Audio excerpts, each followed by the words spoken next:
ಹಾಗಾದರೆ ಯಾವ್ಯಾವ ಪಕ್ಷಗಳು ಯಾವ್ಯಾವ ರೀತಿ ಲೆಕ್ಕಾಚಾರ ಮಾಡ್ತಾ ಇವೆ? ಕಾಂಗ್ರೆಸ್ಸಿನ ಲೆಕ್ಕಾಚಾರ ಏನು? 5 ಅಭ್ಯರ್ಥಿಗಳನ್ನು ಕಣಕ್ಕಿಳಿಸಿದೆ ಕಾಂಗ್ರೆಸ್. 5 ಅಭ್ಯರ್ಥಿಗಳನ್ನು, ಕನಿಷ್ಠ 140 ಮತಗಳು ಬೇಕು, ಇರುವಂಥ ಮತಗಳೇ 135. ಹಾಗಾದರೆ ಎಲ್ಲಿಂದ ತರ್ತಾರೆ?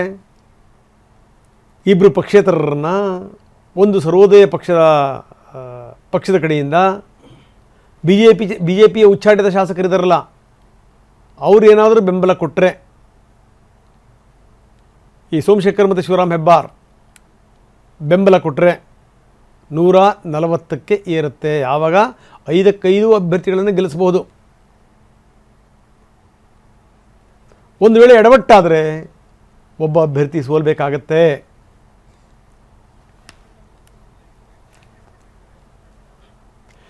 ಬನ್ನಿ, ನಮ್ಮ ಪ್ರತಿನಿಧಿ ಪ್ರಸನ್ನ ನಮ್ಮೊಂದಿಗೆ ಈಗ ನೇರ ಸಂಪರ್ಕದಲ್ಲಿದ್ದಾರೆ. ಸುನಿಲ್ ಕೂಡ ನಮ್ಮೊಂದಿಗೆ ನೇರ ಸಂಪರ್ಕದಲ್ಲಿದ್ದಾರೆ. JDSನ ತಂತ್ರಗಾರಿಕೆ ಏನು ಅನ್ನೋದ್ರ ಬಗ್ಗೆ ಸುನಿಲ್ ಮಾತಾಡ್ತಾರೆ. ಇನ್ನು ಕಾಂಗ್ರೆಸ್ನ ತಂತ್ರಗಾರಿಕೆ ಏನು ನಡೀತಾ ಇದೆ ಅನ್ನೋದ್ರ ಬಗ್ಗೆ ಪ್ರಸನ್ನ ಅವ್ರ ಹತ್ರ ಮಾತಾಡೋಣ. ಪ್ರಸನ್ನ, ನಾವು ನೋಡ್ತಾ ಇದ್ದೀವಿ ಎಂಥ ಸ್ಥಿತಿ ನೋಡಿ. ನೀವು ನಿನ್ನೆ ಹೇಳಿದಂಥ ಒಂದು ಅದ್ಭುತವಾದಂಥ ಮಾತು, ನಂಬಿಕೆ ಅಪನಂಬಿಕೆಗಳ ಬಗ್ಗೆ ತಾವು ಹೇಳಿದಂಥ ಮಾತು, ಈ ನಂಬಿಕೆ ಅಪನಂಬಿಕೆಗಳು ಎಷ್ಟಿದೆ ಅನ್ನುವಂಥ ಸಾಬೀತಾಗುತ್ತೆ ನಾಳೆ. ಯಾರ್ಯಾರಿಗೆ ಮತ ಹಾಕ್ಬಿಡ್ತಾರೋ ಏನೋ, ಯಾರ್ಯಾರಿಗೆ ಕೈ ಕೊಡ್ತಾರೋ ಏನು, ಅವ್ರನ್ನ ಕೂಡಿಸ್ಕೊಂಡು ಗುಡ್ಡೆ ಹಾಕ್ಕೊಂಡು ಅವರಿಗೆ ತಿಳುವಳಿಕೆಯ ಪಾಠ ಹೇಳ್ತಾನೆ ಇದ್ದಾರೆ. ನಾಳೆ ಗೊತ್ತಾಗುತ್ತೆ ಏನೇನಾಗುತ್ತೆ ಅಂತ. ಇಲ್ಲಿ ಈ ನಡುವೆ ಈ ಕಾಂಗ್ರೆಸ್ಸಿನ ಲೆಕ್ಕಾಚಾರಗಳು, ಕಾಂಗ್ರೆಸ್ಸಿನ ರಣತಂತ್ರ ಏನು ಪ್ರಸನ್ನ? ರಂಗನಾಥ್, ಇದೀಗ ಕಾಂಗ್ರೆಸ್ ಬಿಜೆಪಿಯ ಉಚ್ಚಾಟಿತ ಶಾಸಕರು ಕೂಡ ತನ್ನ ಕಡೆಗೆ ಬರ್ತಾರೆ, ತನಗೆ ಮತ ಹಾಕ್ತಾರೆ ಅನ್ನುವಂತ ವಿಶ್ವಾಸದಲ್ಲಿದೆ. ಅದರ ಆಧಾರದ ಮೇಲೆಯೇ 140 ಅನ್ನುವಂತ ನಂಬರ್ನ ಇಟ್ಕೊಂಡಿದೆ. 140 ಶಾಸಕರ ಸಂಖ್ಯೆ ಕಾಂಗ್ರೆಸ್ಗೆ ಸಿಕ್ಕಿದ್ದೆ ಆದ್ರೆ ಸಹಜವಾಗಿ 5ನೇ ಅಭ್ಯರ್ಥಿಯನ್ನ ಗೆಲ್ಸ್ಕೊಳ್ಳೋದಕ್ಕೆ ಯಾವುದೇ ರೀತಿಯ ಸಂಕಷ್ಟ ಎದುರಾಗೋದಿಲ್ಲ. ಜೊತೆಗೆ JDSನ ಅಪಸ್ವರಗಳನ್ನು ಕೂಡ ತನ್ನ ಲಾಭಕ್ಕೆ ಬಳಸ್ಕೊಳ್ಬಹುದೇನೋ ಅನ್ನುವಂತ ತಂತ್ರಗಾರಿಕೆಯನ್ನು ಕೂಡ ಇದೀಗ ಕಾಂಗ್ರೆಸ್ನ ನಾಯಕರು ಮಾಡಿದ್ದಾರೆ. 5ನೇ ಕ್ಯಾಂಡಿಡೇಟ್ ಹೇಳಿ ಕೇಳಿ ವಿನಯ್ ಕಾರ್ತಿಕ್, DK ಶಿವಕುಮಾರ್ ಅವರ ಅತ್ಯಾಪ್ತ, KPCCಯ ಖಜಾಂಚಿ. ಈ ಕಾರಣಕ್ಕೋಸ್ಕರ JDSನ ಅಪಸ್ವರಗಳು, JDSನಲ್ಲಿ ಇರುವಂತಹ ಅಸಮಾಧಾನಗಳು, JDSನ ನಾಯಕತ್ವದ ಬಗ್ಗೆ ಇರುವಂತಹ ಗೊಂದಲಗಳು, ಇದನ್ನ ತನ್ನ ಮತವಾಗಿ ಪರಿವರ್ತನೆ ಮಾಡಿಕೊಳ್ಳಬಹುದು ಅನ್ನೋ ಬಗ್ಗೆಯೂ ಕೂಡ ಒಂದು ಲೆಕ್ಕಾಚಾರವನ್ನ ಕಾಂಗ್ರೆಸ್ ಹಾಕೊಂಡಿದೆ. ಹಾಗಂತ ತನ್ನ ಬಳಿ ಇರುವಂತಹ ಎಲ್ಲ ಮತಗಳು ಸಾಕಾಗ್ತವ? ಖಂಡಿತವಾಗಿಯೂ ಕೂಡ ಇಲ್ಲ. ಬಿಜೆಪಿಯ ಉಚ್ಚಾಟಿತ ಶಾಸಕರು ಮತ ಹಾಕದೆ ಹೋದ್ರೆ ಅವರೇನಾದ್ರೂ ವಾಪಸ್ ಅವರ ನಿರ್ಧಾರ ತಮ್ಮದು ಬೇರೆ ಅನ್ನುವಂತ ರೀತಿಯ ಧಾಟಿಯಲ್ಲಿ ನಿರ್ಧಾರ ಮಾಡಿದ್ದೆ ಆದ್ರೆ ಆಗ ಕಾಂಗ್ರೆಸ್ಗೆ ಖಂಡಿತವಾಗಿಯೂ 2 ಮತಗಳ ಶಾರ್ಟೇಜ್ ಆಗುತ್ತೆ. ಇದಕ್ಕೆ ಪ್ರತ್ಯೇಕವಂತ ಒಂದು ತಂತ್ರಗಾರಿಕೆಯನ್ನ ಮಾಡಿದ್ದಾರೆ. 2ನೇ ಪ್ರಾಶಸ್ತ್ಯದ ಮತಗಳನ್ನ 5ನೇ ಅಭ್ಯರ್ಥಿಗೆ ಹಾಕಿಸಬೇಕು ಅಂತ ಹೇಳಿ. 2ನೇ ಪ್ರಾಶಸ್ತ್ಯದ ಮತಗಳನ್ನ ಹಾಕಿಸಿದ್ರೆ ಅದಕ್ಕೊಂದು ವ್ಯಾಲ್ಯೂ ಇರುತ್ತೆ. ಆ ವ್ಯಾಲ್ಯೂ ಪ್ರಕಾರ ಮತ್ತೆ 3 ಮತಗಳನ್ನ ತಲುಪುವಂತ ಸಾಧ್ಯತೆಗಳು ಕಾಂಗ್ರೆಸ್ಗೆ ಹೆಚ್ಚಿನ ಅವಕಾಶ ಇದೆ. ಇದರ ಆಧಾರದ ಮೇಲೆ ಇದೀಗ ಕಾಂಗ್ರೆಸ್ ಸ್ವಲ್ಪ ಮಟ್ಟಿಗೆ ವಿಶ್ವಾಸದಿಂದ ಇದೆ. ಆದ್ರೆ ಇನ್ನೂ ಕೂಡ ಶಾಸಕರ ಮೇಲೆ ಸಂಪೂರ್ಣವಾದಂತ ನಂಬಿಕೆ ಇಲ್ಲ. ಇದೇ ಕಾರಣಕ್ಕೋಸ್ಕರ ರೆಸಾರ್ಟ್ ಪಾಲಿಟಿಕ್ಸ್ ಜೋರಾಗಿ ನಡೀತಾ ಇದೆ. ರೆಸಾರ್ಟ್ನಲ್ಲಿ ಶಾಸಕರಿಗೆ ಇವತ್ತು ಬೆಳಗ್ಗೆ 11 ಗಂಟೆಗೆ ತರಬೇತಿ ಇರುತ್ತೆ. ಹೇಗೆ ಮತದಾನ ಪ್ರಕ್ರಿಯೆಯಲ್ಲಿ ಭಾಗಿಯಾಗಬೇಕು ಅನ್ನುವಂಥದ್ದು ಒಂದು, ಮತ ಹಾಕುವಂತಹ ಸಂದರ್ಭದಲ್ಲಿ ಯಾವುದೇ ರೀತಿಯ ತಪ್ಪುಗಳಾಗದೇ ಇರೋ ರೀತಿಯಲ್ಲಿ ನೋಡ್ಕೊಳ್ಬೇಕು ಅನ್ನುವಂಥದ್ದು ಇನ್ನೊಂದು. ಜೊತೆಗೆ ಹಿರಿಯ ಶಾಸಕರೆಲ್ಲರೂ ಕೂಡ ನೇರವಾಗಿ ಮತ್ತು ಸರಿಯಾದ ರೀತಿಯಲ್ಲಿ ಮತದಾನ ಮಾಡದೆ ಹೋದ್ರೆ ಒಂದೊಂದು ಮತವೂ ಕೂಡ ಇಂಪಾರ್ಟೆಂಟ್ ಆಗಿರೋದ್ರಿಂದಾಗಿ ಒಂದು ಮತವನ್ನು ಕೂಡ ಅಸಿಂಧು ಆಗದೆ ಇರೋ ರೀತಿಯಲ್ಲಿ ನೋಡ್ಕೊಳ್ಬೇಕಂತ ಒಂದು ಅನಿವಾರ್ಯತೆ ಇದೀಗ ಕಾಂಗ್ರೆಸ್ಗಿದೆ. ಜೊತೆಗೆ ವಿನಯ್ ಕಾರ್ತಿಕ್, DK ಶಿವಕುಮಾರ್ ಅವರ ಅತ್ಯಾಪ್ತರಾಗಿರೋದ್ರಿಂದಾಗಿ ವೈಯಕ್ತಿಕ ಪ್ರತಿಷ್ಠೆಯಾಗಿ ಅವರು ತೆಗೆದುಕೊಂಡಿದ್ದಾರೆ. JDSನ ವಿರುದ್ಧವಾಗಿ ಕಣಕ್ಕಿಳಿದಿದ್ದಾರೆ. ಈ ಕಾರಣಕ್ಕೋಸ್ಕರ ವಿನಯ್ ಕಾರ್ತಿಕ್ ಗೆಲುವಿಗೆ ಏನು ಪ್ರಯತ್ನಗಳು ಮಾಡಬೇಕು ಆ ಎಲ್ಲ ತೆರೆಮರೆಯ ಪ್ರಯತ್ನಗಳು ಕೂಡ ಇದೀಗ ಕಾಂಗ್ರೆಸ್ನ ಕಡೆಯಿಂದ ನಡೀತಾ ಇದೆ. ಶಾಸಕರನ್ನ ಹಿಡಿದಿಟ್ಕೊಳ್ಳೋದ್ರ ಒಂದು ಜೊತೆಗೆ ಅವರು ಸರಿಯಾದ ರೀತಿಯಲ್ಲಿ ಮತದಾನ ಮಾಡಿದ್ರೆ ತಾನು ಸೇಫ್ ಅನ್ನುವಂತ ರೀತಿಯಲ್ಲಿ ಕಾಂಗ್ರೆಸ್ ಆಲೋಚನೆಯನ್ನ ಮಾಡ್ತಾ ಇದೆ. ಒಂದು ಸಂಗತಿಯನ್ನು ಗಮನಿಸಬೇಕು. ಯಾಕಂದ್ರೆ DK ಶಿವಕುಮಾರ್ ಏನಾದ್ರು ಮಾಡ್ತಾರೆ ಅಂತಂದ್ರೆ ಈ ಭಯಂಕರ ಲೆಕ್ಕಾಚಾರಗಳನ್ನ ಇಟ್ಕೊಂಡೇ ಮಾಡುವಂತ ಮನುಷ್ಯ DK ಶಿವಕುಮಾರ್, ಅದು ಗೊತ್ತಿರುವಂತ ಸಂಗತಿ. ನೋಡಿ, ತಮ್ಮ ಆಪ್ತರನ್ನ ಅವರು ಕಣಕ್ಕಿಳಿಸಿದ್ದಾರೆ 5ನೇ ಅಭ್ಯರ್ಥಿಯಾಗಿ, ಪರಮಾಪ್ತ. ಸೊ ಇಂಥ ಸಂದರ್ಭದಲ್ಲಿ ಮುಜುಗರ ಮಾಡ್ಕೊಳ್ಳೋಕ್ಕೋಸ್ಕರ ಏನಾದರೂ ನಿಲ್ಲಿಸ್ತಾರಾ? ಖಂಡಿತವಾಗಲೂ ಇಲ್ಲ. ಒಳಗಿಂದೊಳಗೆ ಲೆಕ್ಕಾಚಾರಗಳು ಸರಿಯಾಗೇ ಇರ್ತವೆ, ಸರಿಯಾಗೇ ಮಾಡಿರ್ತಾರೆ ವ್ಯವಸ್ಥೆನ ಅಂತ ಅರ್ಥ. ಏನಂತೀರಿ? ಹೌದು, ಎಲ್ಲ ರೀತಿಯ ವ್ಯವಸ್ಥೆಗಳನ್ನು ಕೂಡ ಮಾಡೋದಕ್ಕೆ ಶಕ್ತರಾಗಿರುವಂತಹ ವಿನಯ್ ಕಾರ್ತಿಕ್ ಅವ್ರನ್ನ ಕಣಕ್ಕಿಳಿಸಲಾಗಿದೆ. ಅವರು ಎಲ್ಲ ಪ್ರಯತ್ನಗಳನ್ನು ಕೂಡ ತೆರೆಮರೆಯಲ್ಲಿ ಕಳೆದ 1 ವಾರದಿಂದ ನಡೆಸ್ತಾನೆ ಇದ್ದಾರೆ.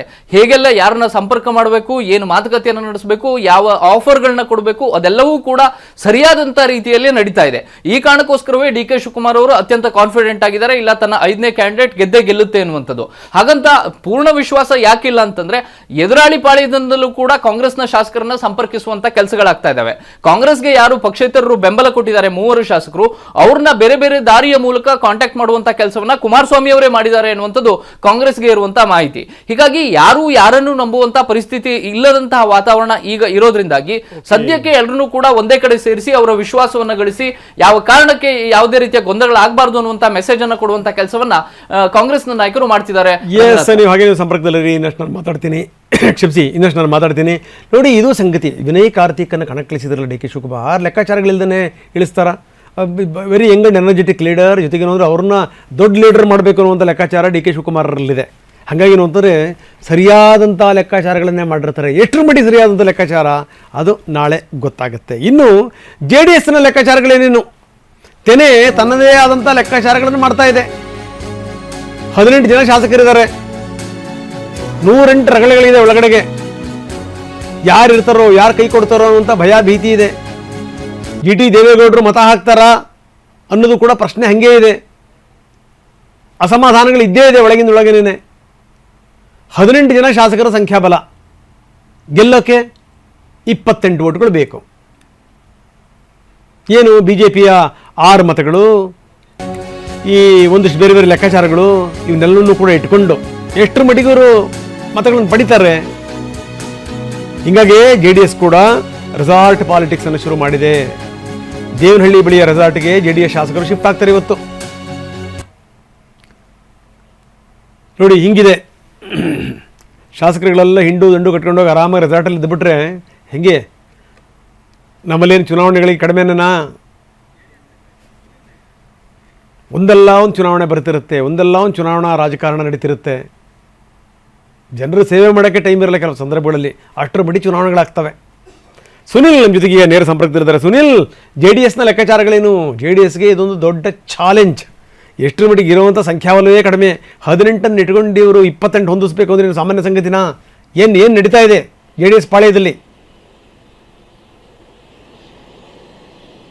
ಖಂಡಿತ ರಂಗನಾಥ್, ಪ್ರಮುಖವಾಗಿ ಈಗಾಗಲೇ ಸಂಖ್ಯಾಬಲದ ಲೆಕ್ಕಾಚಾರಕ್ಕಿಂತ ಒಂದು ಹೆಜ್ಜೆ ಮುಂದೆ ಹೋಗಿದ್ದು ಡಿ ಕೆ ಶಿವಕುಮಾರ್ ಮತ್ತು ಕುಮಾರಸ್ವಾಮಿ ಅವರ ನಡುವಿನ ಪ್ರತಿಷ್ಠೆಯ ಕಾಳಗವಾಗಿ ಮಾರ್ಪಟ್ಟಿದೆ. ಈಗಾಗಲೇ 5ನೇ ಅಭ್ಯರ್ಥಿಯನ್ನು ಯಾವಾಗ ಡಿ ಕೆ ಶಿವಕುಮಾರ್ ಅವರು ಕಣಕ್ಕಿಳಿಸ್ತಾರೆ, ಅದಕ್ಕೆ ಕೌಂಟರ್ ಆಗಿ NDA ಅಭ್ಯರ್ಥಿಯನ್ನು ಈಗಾಗಲೇ ಗೋವಿಂದರಾಜ್ ಅವರು ಕೂಡ JDS ನಿಂದ ಕಣಕ್ಕಿಳಿದ್ದಾರೆ. ಆ ಒಂದು ಹಿನ್ನೆಲೆಯಲ್ಲಿ ಶತಾಯಗತಾಯವಾಗಿ ಅಭ್ಯರ್ಥಿಯನ್ನು ಗೆಲ್ಲಿಸಲೇಬೇಕಾದ ಒಂದು ಪ್ರತಿಷ್ಠೆ ಕುಮಾರಸ್ವಾಮಿ ಅವರಿಗಿದೆ. ಆ ಒಂದು ಲೆಕ್ಕಾಚಾರ ಕೂಡ ದೊಡ್ಡ ಮಟ್ಟಿಗೆ ನಡೀತಾ ಇದೆ. ಈಗಾಗಲೇ ಕಾಂಗ್ರೆಸ್ ಶಾಸಕರೇ ಹೇಳಿದಂತೆ ಕುಮಾರಸ್ವಾಮಿ ಅವರು 10ರಿಂದ 14 ಶಾಸಕರನ್ನ ಸಂಪರ್ಕ ಮಾಡಿದ್ದಾರೆ ಅಂತೇಳಿ ಆ ಒಂದು ಎಲ್ಲಾ ರೀತಿಯಾದ ಪ್ರಯತ್ನಗಳು ಕೂಡ ನಡೀತಾ ಇದೆ. ಪ್ರಮುಖವಾಗಿ ಈಗ ಸಂಖ್ಯಾಬಲದ ಲೆಕ್ಕಾಚಾರವನ್ನು ನೋಡ್ತಾವ್ರೆ. JDS ನಲ್ಲಿ ಈಗಾಗಲೇ 18 ಜನ ಶಾಸಕರಿದ್ದಾರೆ. ಅದರಲ್ಲಿ ಪ್ರಮುಖವಾಗಿ ಈಗಾಗಲೇ ಜನಾರ್ದನ್ ರೆಡ್ಡಿ ಮತ್ತೆ ಉಚ್ಚಾಟಿತ ಶಾಸಕ ಯತ್ನಾಳ್ ಅವರನ್ನು ಸೇರಿಸಿಕೊಂಡ್ರೆ 20 ಸಂಖ್ಯಾಬಲ ಆಗುತ್ತೆ. ಈಗಾಗಲೇ ಬಿಜೆಪಿಯಿಂದ 6 ಹೆಚ್ಚುವರಿ ಮತಗಳು ಬರುವಂತ ಸಾಧ್ಯತೆ ಇದೆ. ಹಾಗಾಗಿ 26 ಮತಗಳು JDSಗೆ ಈಗ ಬರ್ತವೆ ಅನ್ನೋ ನಿರೀಕ್ಷೆ ಇದೆ. ಅದರ ಜೊತೆಗೆ 2 ಹೆಚ್ಚುವರಿ ಮತಗಳನ್ನ ಈಗಾಗಲೇ ಕೊರತೆ ಇರುವ ಹಿನ್ನೆಲೆಯಲ್ಲಿ ಬೇರೆ ಕಡೆಯಿಂದ ಸೆಳೆಯುವಂತ ಅನಿವಾರ್ಯತೆ ಇದೆ. ಹಾಗಾಗಿ ಕಾಂಗ್ರೆಸ್ನ ಶಾಸಕರ ಮೇಲೆ ಈಗಾಗಲೇ ಸಂಪರ್ಕವನ್ನು ಮಾಡಿ ಕಾಂಗ್ರೆಸ್ ಶಾಸಕರ ಮತವನ್ನು ಸೆಳೆಯುವಂತ ಪ್ರಯತ್ನವೂ ಕೂಡ ನಡೀತಾ ಇದೆ. ನಾನು ಆಗ್ಲೇ ಹೇಳ್ದಂಗೆ ಇದು ಪ್ರತಿಷ್ಠೆಯ ಚುನಾವಣೆ ಆಗಿದೆ. ಡಿ ಕೆ ಶಿವಕುಮಾರ್ ಅವರಿಗೆ ವಿರುದ್ಧವಾಗಿ ಈಗಾಗಲೇ ಅಭ್ಯರ್ಥಿಯನ್ನು ಕಣಕ್ಕಿಳಿಸಿದ್ದಾರೆ. ಆ ಒಂದು ನಿಟ್ಟಿನಲ್ಲಿ ಒಂದು ಕಡೆ ಕೊನೆ ಪಕ್ಷದಲ್ಲಿ ಅಭ್ಯರ್ಥಿ ಗೆಲ್ಲಿಕ್ಕಾಗಿಲ್ಲ ಅಂತಂದ್ರೂ JDS ನ ಇರುವಂತಹ 18 ಮತಗಳನ್ನು ಹಾಕಿಸ್ಕೊಳ್ಳಬೇಕಾದಂತ ಅನಿವಾರ್ಯತೆ ಕುಮಾರಸ್ವಾಮಿ ಅವರಿಗಿದೆ. ಅದರಲ್ಲೂ ಕೂಡ ಈಗಾಗಲೇ GT ದೇವೇಗೌಡರು ಸಾಕಷ್ಟು ಪಕ್ಷದ ಅಂತರವನ್ನ ಕಾಯ್ದುಕೊಂಡಿದ್ದಾರೆ. JDS ನಾಯಕರ ಸಂಪರ್ಕ ಮಾಡುವಂತ ಪ್ರಯತ್ನವನ್ನು ಮಾಡಿದ್ರು ಕೂಡ ಯಾವುದೇ ರೀತಿಯಾಗಿ ಅವರ ಸಂಪರ್ಕಕ್ಕೆ GT ದೇವೇಗೌಡರು ಬರ್ತಾ ಇಲ್ಲ. ಹಾಗಾಗಿ GT ದೇವೇಗೌಡರನ್ನ ಹೊರತುಪಡಿಸಿ ಬೇರೆ ಯಾವ್ದಾದ್ರು ಮತಗಳು ಕಾಂಗ್ರೆಸ್ನತ್ತ ವಾಲಿದ್ರೆ ಪಕ್ಷಕ್ಕೆ ಸಾಕಷ್ಟು ಡ್ಯಾಮೇಜ್ ಆಗುತ್ತೆ. ಆ ಒಂದು ನಿಟ್ಟಿನಲ್ಲಿ ಎಲ್ಲಾ ಶಾಸಕರನ್ನ ಇವತ್ತು ರೆಸಾರ್ಟ್ಗೆ ಬರಲಿಕ್ಕೆ ಸೂಚನೆಯನ್ನು ಕೂಡ ಕೊಟ್ಟಿದ್ದಾರೆ. ಅಲ್ಲಿ ಏನಂತಂದ್ರೆ ಪ್ರಮುಖವಾಗಿ ಒಂದು ಅಭ್ಯರ್ಥಿ ಗೆಲ್ಲಿಸುವ ವಿಚಾರದ ಲೆಕ್ಕಾಚಾರದ ಜೊತೆಗೆ ಪ್ರಮುಖವಾಗಿ ನಮ್ಮ ಮತಗಳು ನಮ್ಮ ಬಳಿಯೇ ಉಳಿಬೇಕು. 18 ಮತಗಳಲ್ಲಿ 18 ಮತಗಳು JDSಗೆ ಬಿದ್ದರೆ ನಮಗೆ ಯಾವುದೇ ರೀತಿಯಾಗಿ ಮುಂದಿನ ದಿನಗಳಲ್ಲಿ ತೊಂದರೆಗಳಾಗಲ್ಲ.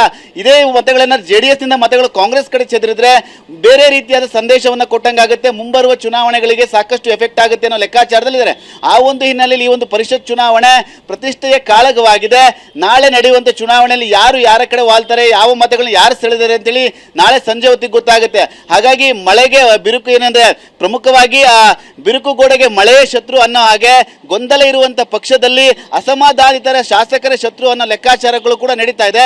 ಹಾಗಾಗಿ ನಾಳೆ ಸಂಜೆ ಒಳಗಾಗಿ ಅಂತಿಮ ನಿರ್ಧಾರ ಕೂಡ ಪ್ರಕಟವಾಗುತ್ತೆ. ಈ ಒಂದು ಹಿನ್ನೆಲೆಯಲ್ಲಿ ಎರಡೂ ಪಕ್ಷಗಳು ಶಾಸಕರನ್ನ ಉಳಿಸಿಕೊಳ್ಳಲು ಕಸರತ್ತನ್ನು ಕೂಡ ನಡೆಸ್ತಾ ಇರುವಂತದ್ದು ರಂಗನಾಥ್. ಎಸ್, ಧನ್ಯವಾದ ತಮ್ಮೆಲ್ಲ ಮಾಹಿತಿಗೆ.